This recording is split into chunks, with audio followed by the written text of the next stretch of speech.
Hello and welcome to the first episode of our weekly show, Global Insight. I'm your host, Hasan Youness. The 6th of November 2012 was the election date of the President Barack Obama for a second term. However, the uncertainties and challenges facing the USA and the world have not changed after that date. The crisis of the Middle East is still there. The rise of China still challenges the US. The position of the European states is being of less impact. The economic and political power of the BRICS countries is substantially increasing. This is not to talk about the socio-economic challenges that the president is facing, among many other critical challenges.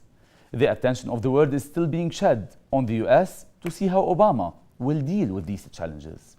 Will Obama's foreign policy change regarding the Middle East? And how will Obama deal with the uncertainties in that boiling region? To have deeper insights about these questions, among many others, I'm glad to have in the studio Dr. Eugene Sensenig-Dabbous, a political science professor at Notre Dame University and a political analyst. Yeah. Hello, Dr. Eugene. And I'll be joined during the episode by Mr. Kevork El-Messian, who is a political science analyst as well. I'm glad to have you in the studio, Dr. Eugene. And before going into the challenges that Obama is facing in his second tenure, I'd like to trace historically the trend of the US presidents who have assumed the office of the president twice for 2 consecutive terms.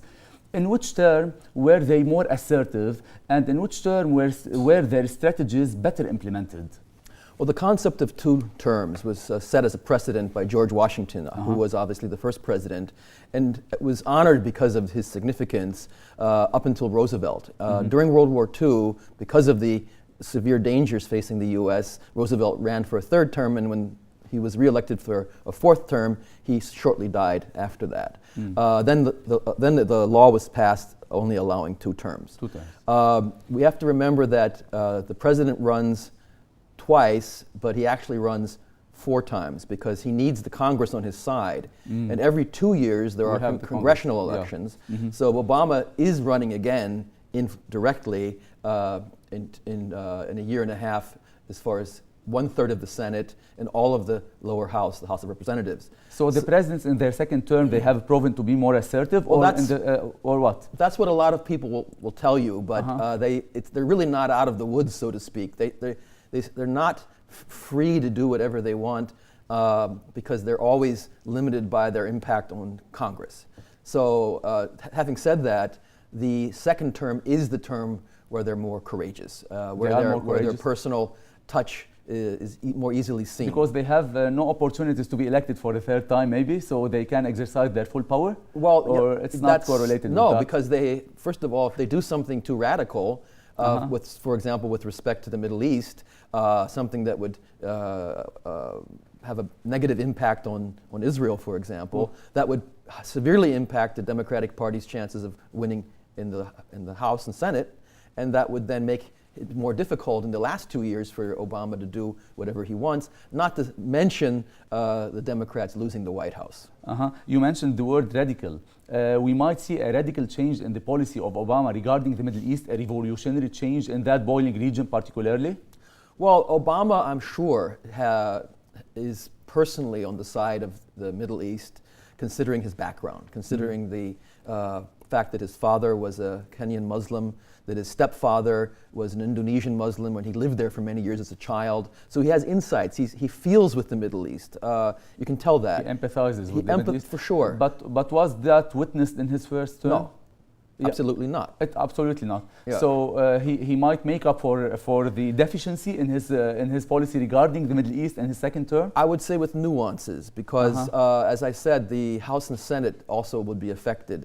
Anytime, for example, recently when John Kerry was in Turkey and the Turkish government attacked the Zionism as a phenomenon, this has very bad implications for the Congress. And remember, he can't do whatever he wants. He can do a lot, but he has to get laws passed. And the Zionist lobby can pressure him elsewhere, for example. He's very keen now on renewable energies, infrastructure reform. And they can say, okay, you're not going to get that because of what you've done in the Middle East. The impact of this lobby might be of less influence in the second term. Can you witness that? Or he'll have more tolerance to avoid the resistance of this lobby or of the Republicans' voices, which are calling maybe for more extremism in the policy regarding the Middle East? Well, the Democrats and Republicans have basically said the same thing with respect to Israel. With respect to Israel, right. yeah. And that's the big issue.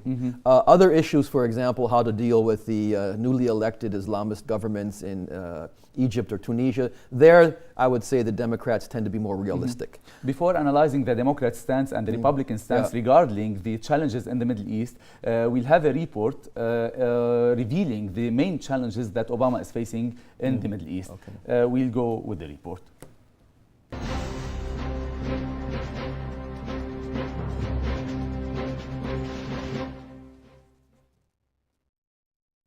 The challenges facing Obama in his second term.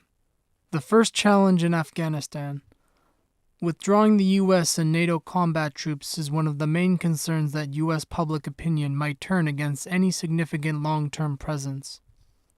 On present planning assumptions, considerable numbers of U.S. and allied troops may remain to help train Afghan forces or to carry out certain specialized roles. In Iraq, such plans evaporated. The new Iraqi authorities simply did not want the Americans there. This decreases the desirability of the U.S. troops as well. The second challenge is Pakistan. Withdrawing from Afghanistan makes the U.S. relation with Pakistan more crucial. In fact, the dysfunctionality of Pakistan remains a source of instability for the U.S. in the region. This implies a more rigorous role to be undertaken by President Obama to manage the relationship with Pakistan. The third challenge is Iran. After the economic sanctions on Iran and the open possibility of an Israeli strike against its nuclear facilities, the probability of direct negotiation is available. Obama's challenge here is whether he will be able to make these talks a real breakthrough or just escalate the problems. The fourth challenge in the Middle East. The overspell of the Syria crisis will remain a key strategic goal, as will containing Iran. However, it is hard to see any initiatives of impact emerging in U.S. policy toward the region.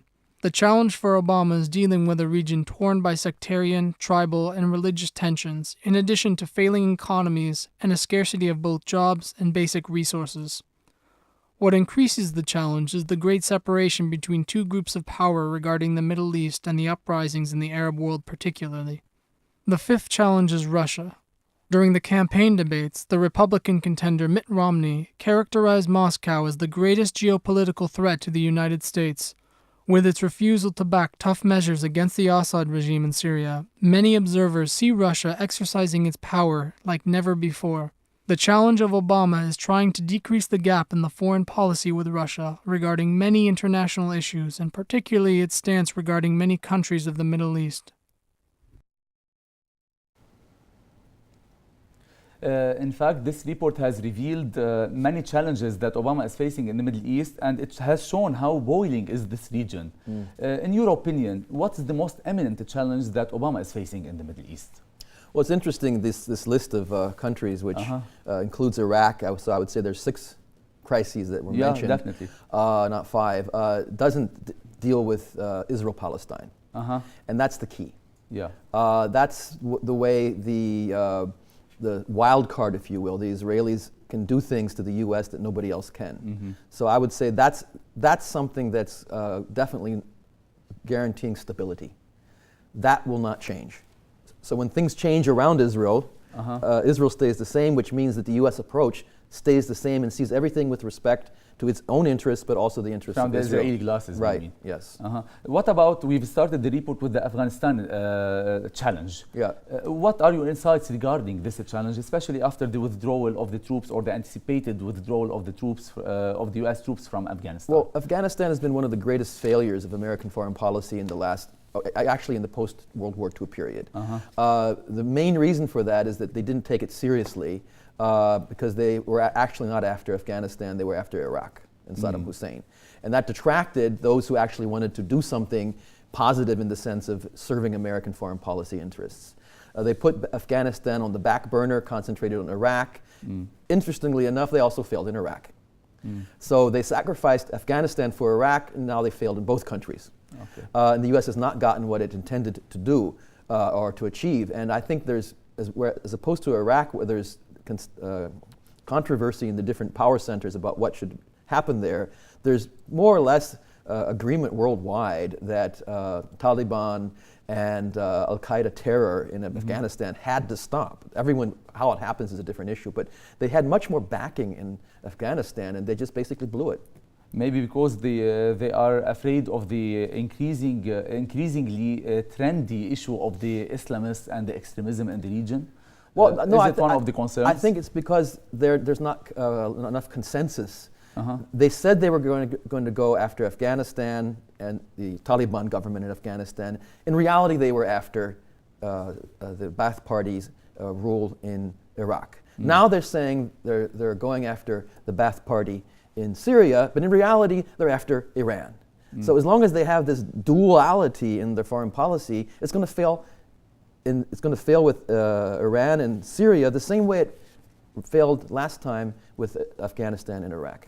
Having talked about the failure of the US in both Iraq and Afghanistan, this makes the relationship with Pakistan more crucial than ever before. Many critics are talking about the particularity of the relation between the US and Pakistan nowadays. What's particular about this relation? What's significant about this Well, relation? if you go back to the Cold War, Pakistan was leaning more towards the US, and India for a while was leaning towards the Soviet Union, and then was part of the non-aligned pact of countries, was not a friend of the U.S. Now it's switching because India has become, with the nuclear agreement with the U.S., it's become a clear ally of the United States.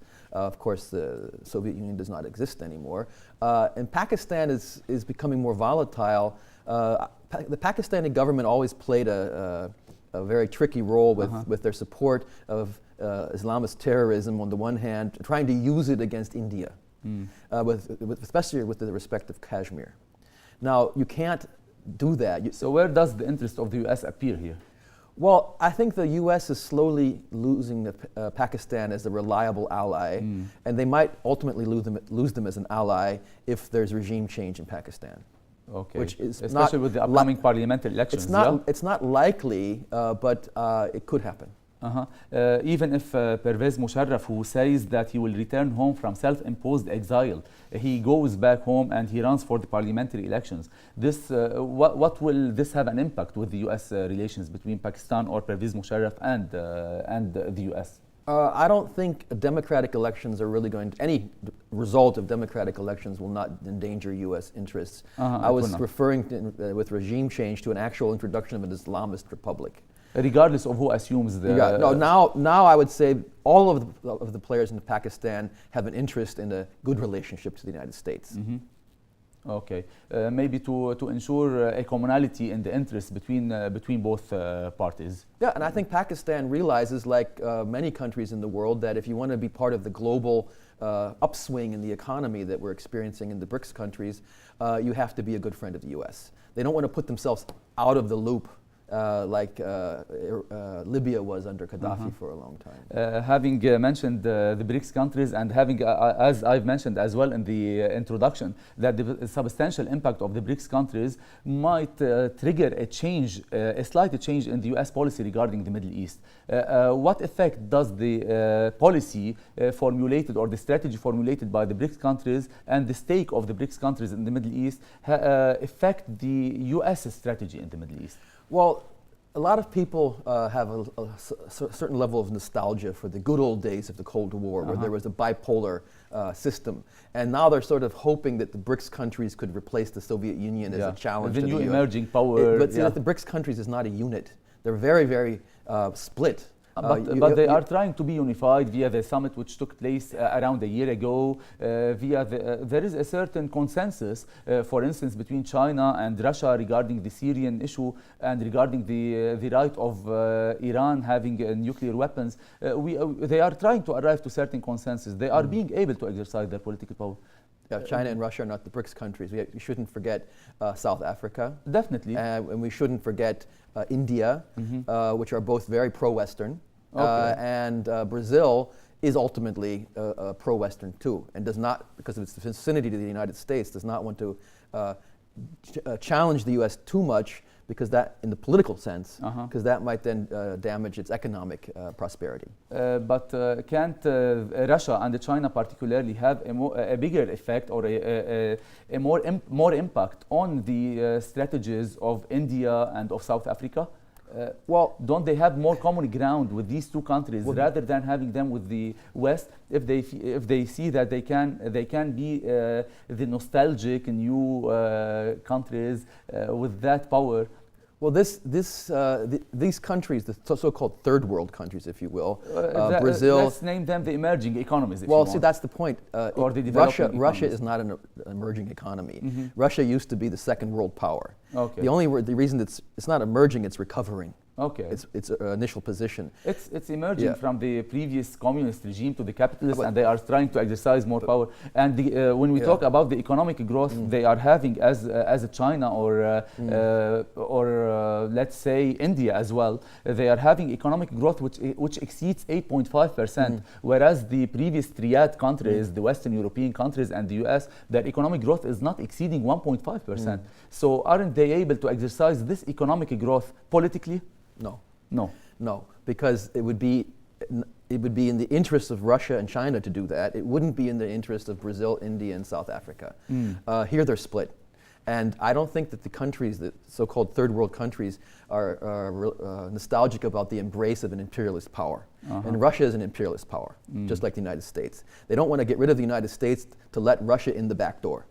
And they're very keen on keeping their independence. China is an interesting case because China initially, when it was really a communist country, wanted to be the leader of the third world. And that didn't succeed. That's where that term first world, second world, third world comes from. Which is not that trendy nowadays. And we are using developing and developed countries. These but we have to keep in mind that countries that have a colonial past can either have a past as being colonized or being the colonizer. Russia was a colonizer. Russia is... But the context has changed. Just wait and see. The Russians have not given up. You think so? No. Yeah. I think that they're at the moment they're very realistic. Their foreign policy is no longer ideological, but it is very national, and the Russian foreign policy interests in that sense. So you don't see a potential breakthrough in the relation between Russia and the US, regardless of Russia being an affiliate in the BRICS countries. You don't see a breakthrough, a certain common ground between the US and Russia? With respect to the Middle East, I think that's possible. It's possible. It's because the Russians, or the Soviets used to have their national foreign policy interests and their ideological communist interests. They no longer have communist foreign policy interests. So they're not going to support a country simply because it's pro-leftist, it's Marxist, whatever. They will support a country because it serves Russian foreign policy interests, and if it stops serving those interests, they'll drop a country like Syria. So Syria is a pawn on the chessboard for the Russians. Before talking about the Syrian challenge, the Syrian challenge is worth a lot of analysis and deep global insights. These insights will be right after the break.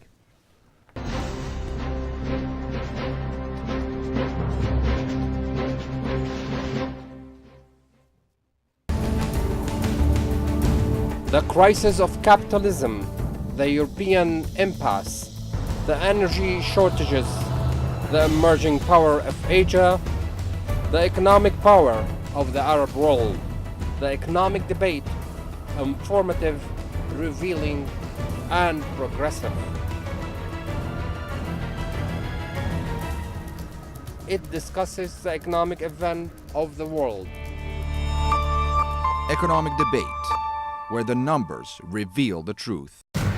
When there's a political fraud, we will act. When there is greed and corruption, we will act.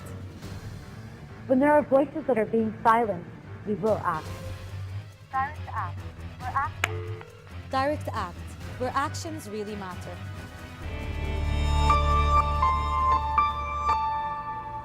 Direct act, where actions really matter.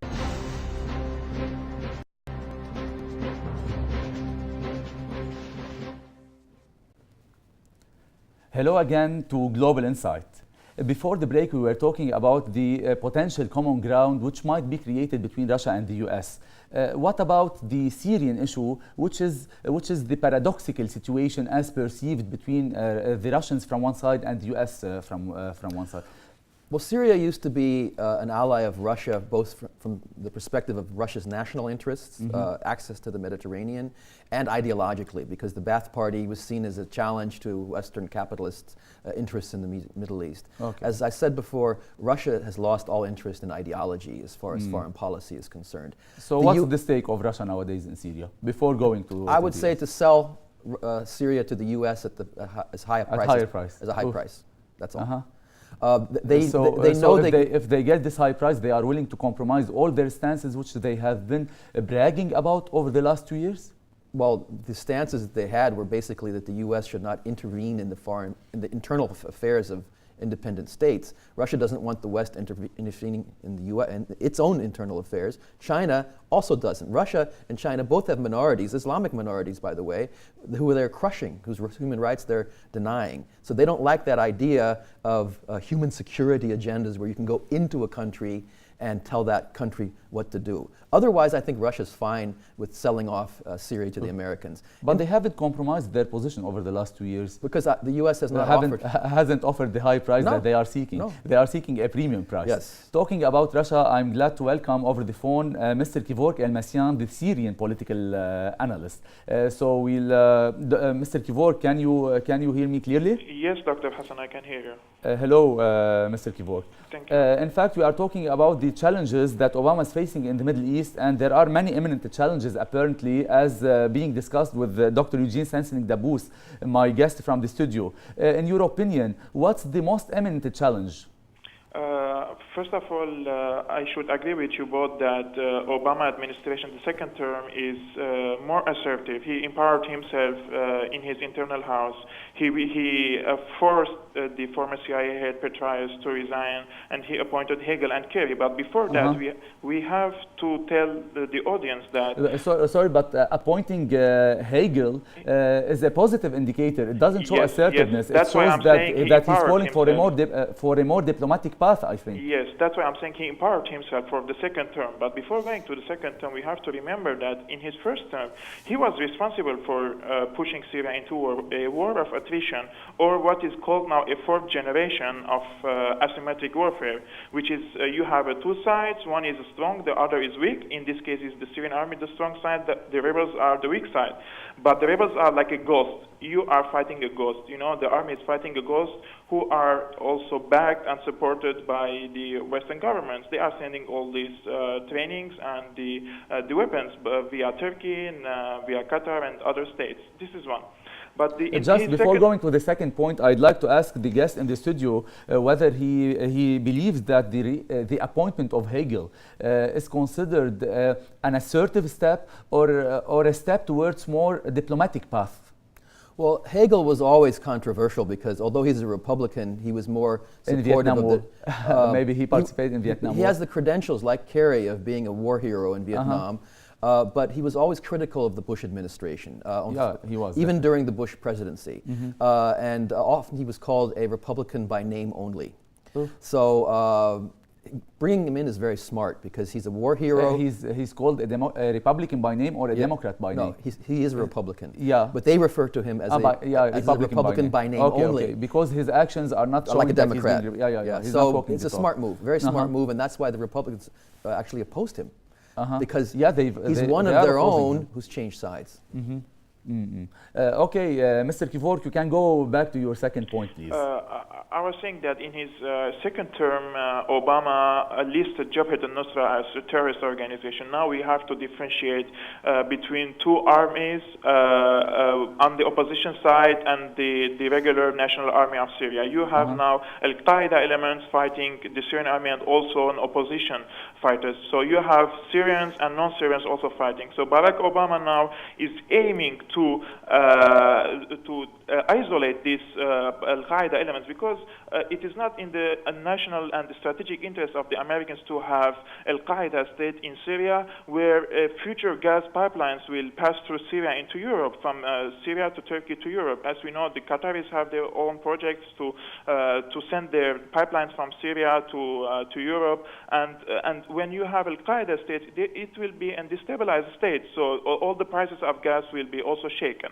This is one point. The second point, it seems to me that Barack Obama is now trying to have to share the responsibility of Syria to solve this problem with the Russians.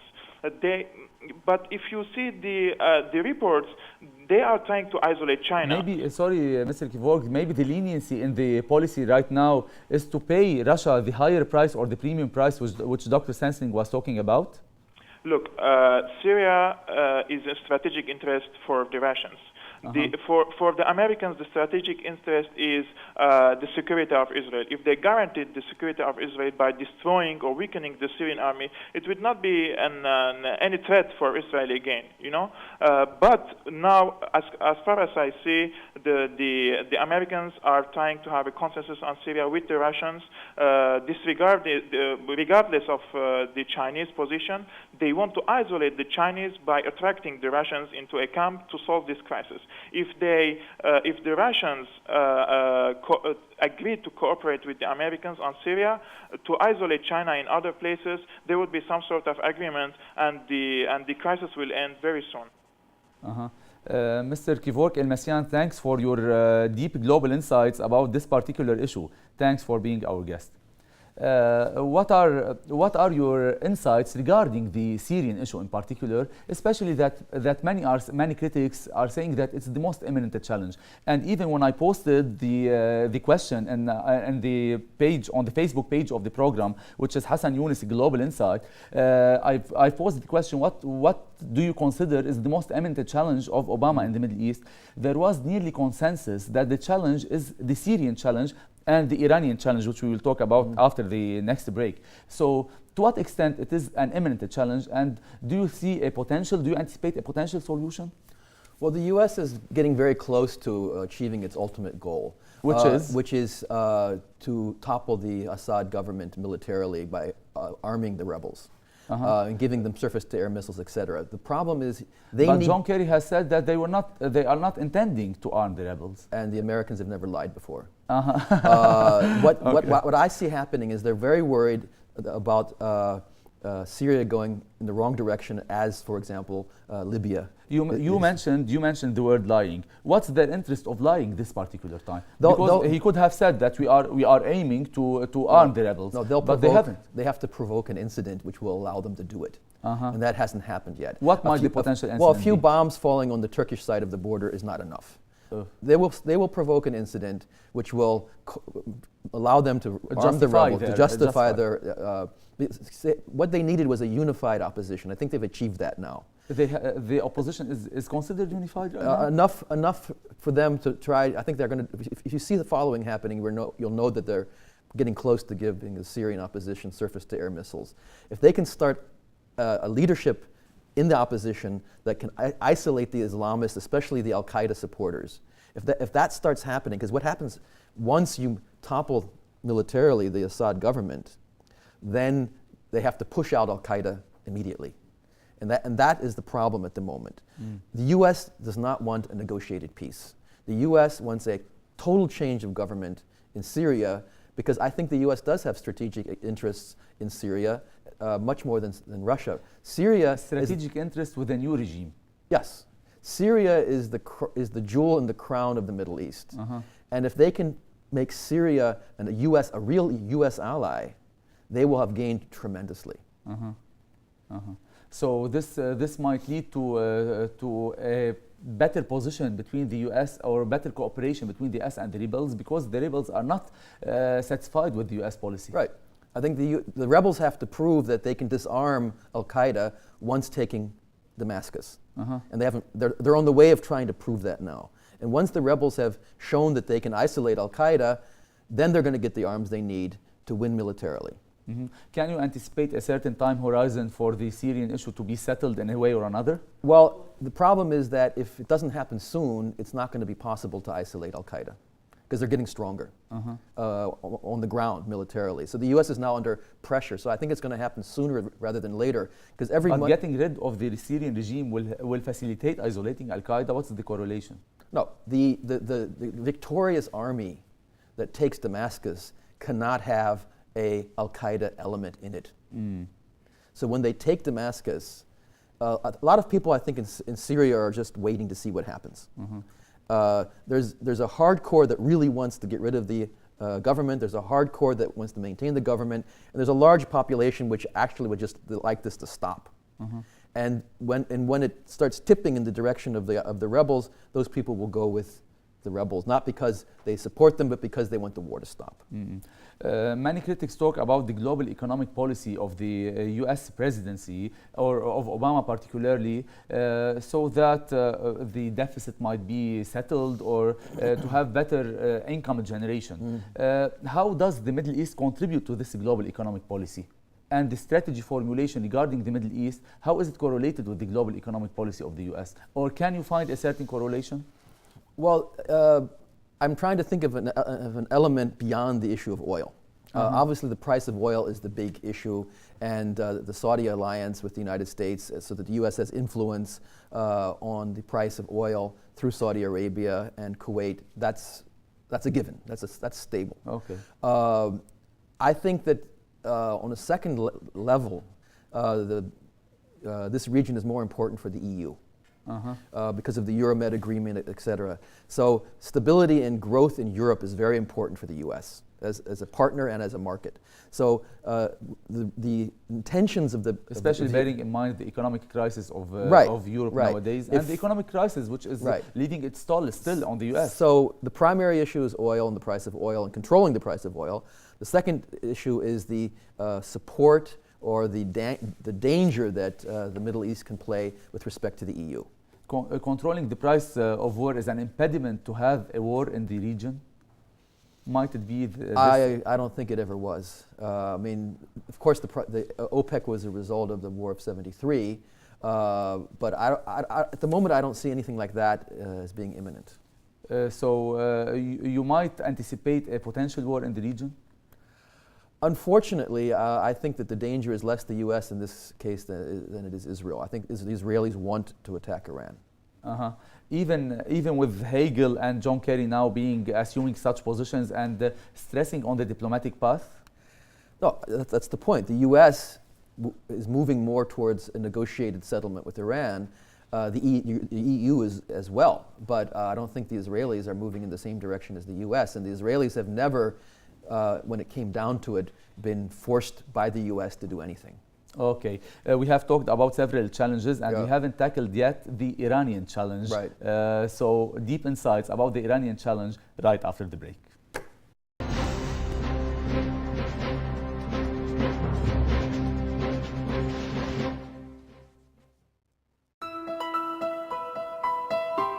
Beyond the lines, beyond the surface.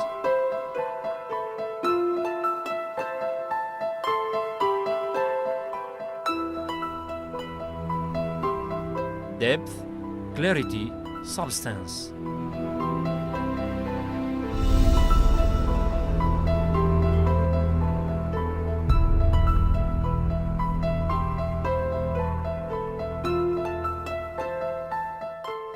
Beyond the discourse.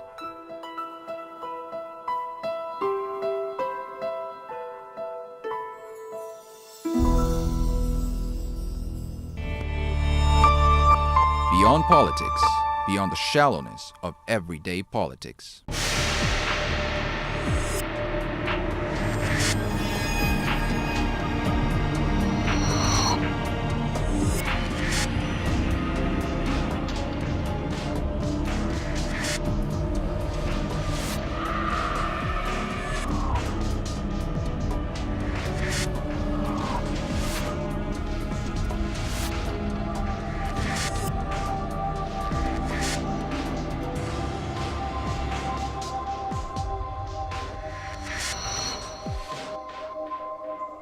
wherever those are persecuted, that place we tackle case by case. Cases where we believe that injustice anywhere is a threat to justice everywhere.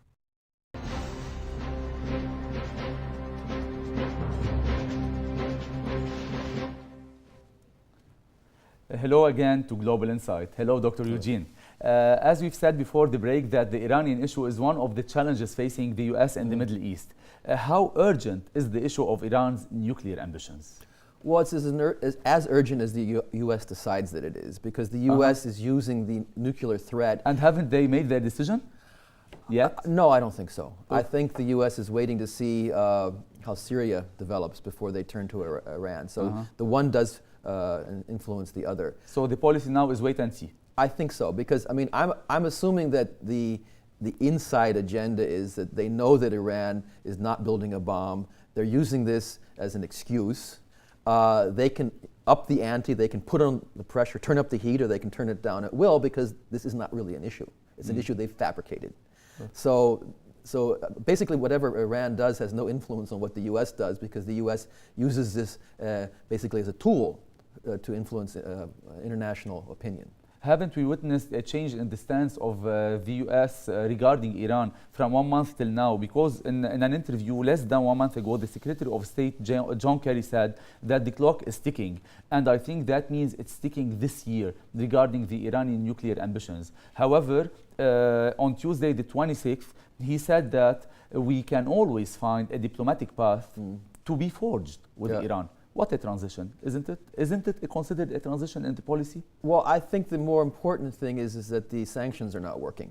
The sanctions are definitely not working, and even economically, there are certain talks that they are threatening the whole region of the Middle East and even the interest of the U.S. in the Middle East. They might have an effect on Saudi Arabia, as, for example, Dr. Rodney Shakespeare, who is a political economist, said that these sanctions are creating more black markets, they are triggering more smuggling networks, etc. So, well, the U.S. is claiming that the development, the trajectory of Iranian nuclear weapons is what's causing this to move in a certain direction. The real trajectory is the success or lack of success of the sanctions. And so that is a real issue, as opposed to the weapons issue, which is fabricated. So there the U.S. is under pressure to act soon. And if the sanctions continue to basically harm the U.S., at least as much as they harm Iran, the U.S. might see itself forced to act. That is a danger. What are the contributors for the absence of fruitfulness in the sanctions being imposed on Iran, in your opinion? Well, usually sanctions have a tremendous effect, a tremendous negative effect on a country's economy. Why aren't they having such effect on Iran? Well, first of all, the BRICS countries continue to trade with Iran openly. So we have developed a common ground for Brazil, Russia, India, China, and South on this Africa, issue. In this particular Second issue. of all, but this issue is of particular importance. India and India, for example, whom you described as having a big interest with the U.S. rather than having the same interest with Russia or with China, could have had a transition in the economic trade between themselves and Iran. They haven't done so. What most countries around the world dislike, and where they share an opinion about the U.S., is their rejection of American arrogance. And so Russia doesn't like to be pushed around by the U.S., but neither does South Africa or Brazil. Interestingly enough, the Europeans don't either.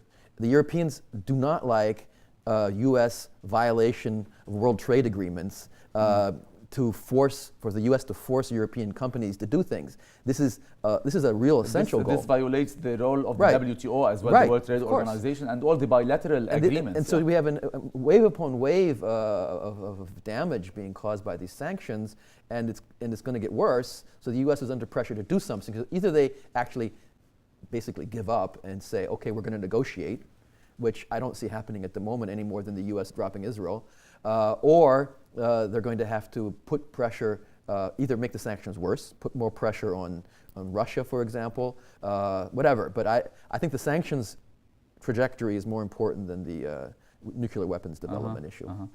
We've heard about a certain offer being given to Iran to make a certain sort of compromise, which is the permission to resume its gold and the precious metals trade, as well as assume international banking activity, which are currently under sanction.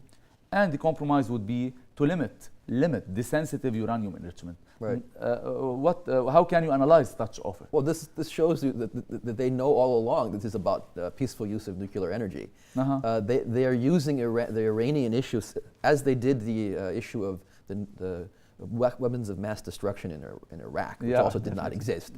This is a tool. It doesn't have a real life. The life that it has is given to it by the U.S. So this indicates. But it's still deceiving the public opinion to a certain extent. It still does. But I think the Europeans are coming around. The BRICS countries never were on the side of the U.S. And so the U.S. is now looking for options, looking for an opportunity to save. So the stances of the European Union countries and the stances of the BRICS countries might help to decrease the impact of the extremist position of the U.S. regarding the Iranian issue. That's why this might justify the change or the transition in the stances of John Kerry or of Obama or. Well, the U.S. and Iran need a face-saving way out. The U.S. cannot live with another country with weapons of mass destruction that don't actually have them. They lied about Iraq. They're lying about Iran. They can't do this twice, right? So there has to be some. They can't insult the intelligence more of the public opinion. There has to be some, sort of creative way of getting out of this elegantly, where both sides don't lose too much. That's why they are starting on the diplomatic path. Maybe. I think at the moment, yes. At the moment, awaiting what happens in the Syrian circumstances. But even in the compromise or in the offer which has been given, they've said the condition is that Iran limits, not bans, the sensitive uranium enrichment. Right. What are the implications of just limiting even? Well, Iran has an internationally guaranteed right to develop peaceful nuclear energy. You can't do anything about that. They've signed the treaty. So they can't say no. Might this offer be the premium price paid by the U.S. to Russia for having a transition in what's happening in Syria, or to compromise Russia's stance regarding Syria? Yeah, well, Iran is much more important for Russia because of the common border and the common history of the Persians and the Russians. And geographically, maybe. Of course. But can Russia or would Russia agree to compromise or to separate the position regarding Iran and Syria? Aren't they one package? No. They are not. No, they are because the Russians make them one, but they're not inherently one. But the common ground between the Syrians and the Iranians is there, and maybe Iran might not compromise with Russia for a compromise between Russians and Syrians. Like the Russians don't need Mediterranean nuclear or even non-nuclear port anymore. There's no Cold War. They don't need Syria. Syria is a liability for Russia. They want to sell it off and get this over with.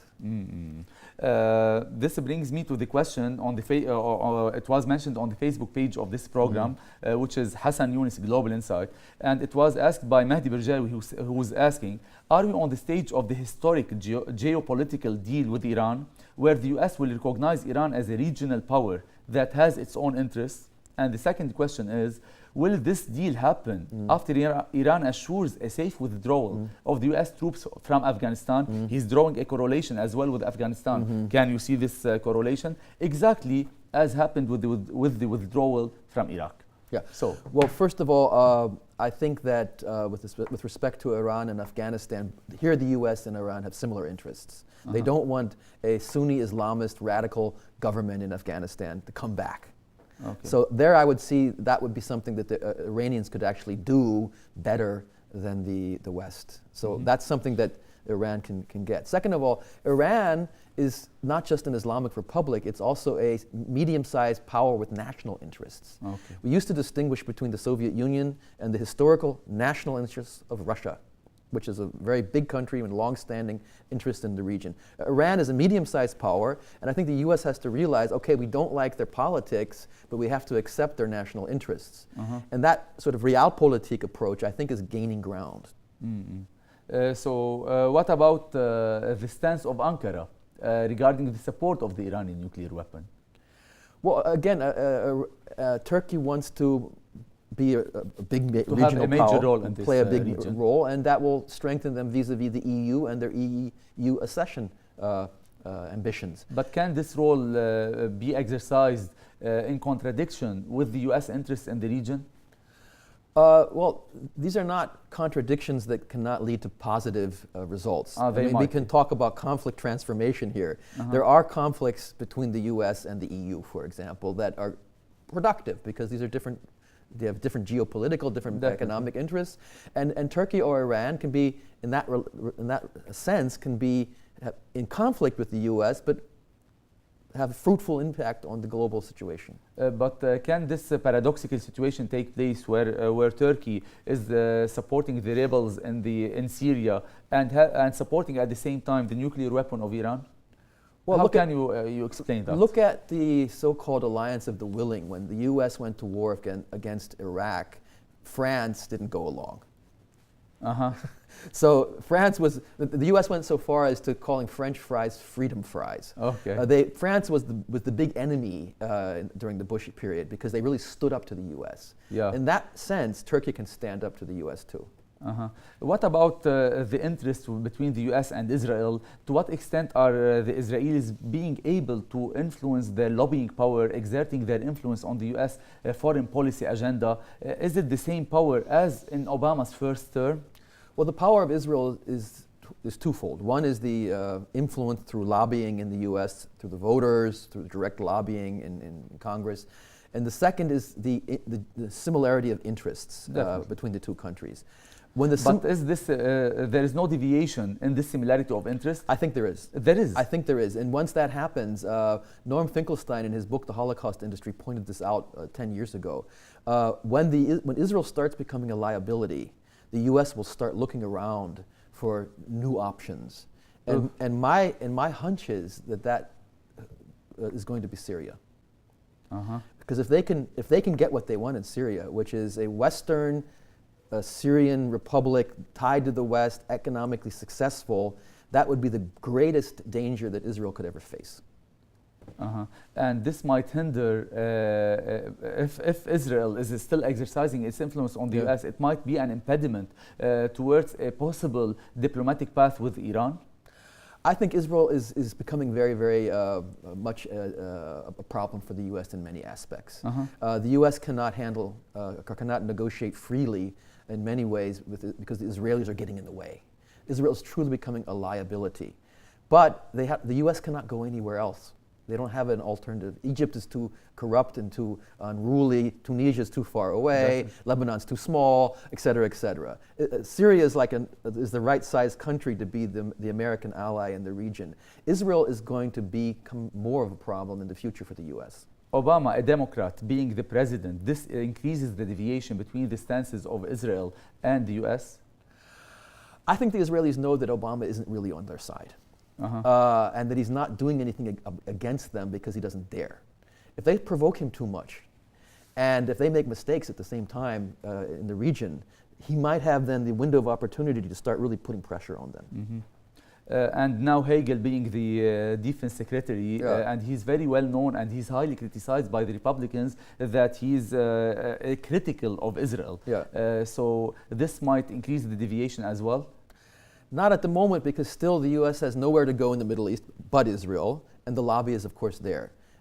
So at the moment, I think that it'll be nuances of change, and I think Obama will experiment a little bit. How far can I go in putting pressure on Israel without endangering myself domestically? And awaiting what will happen in Syria, he has time to check. But not much. Not much.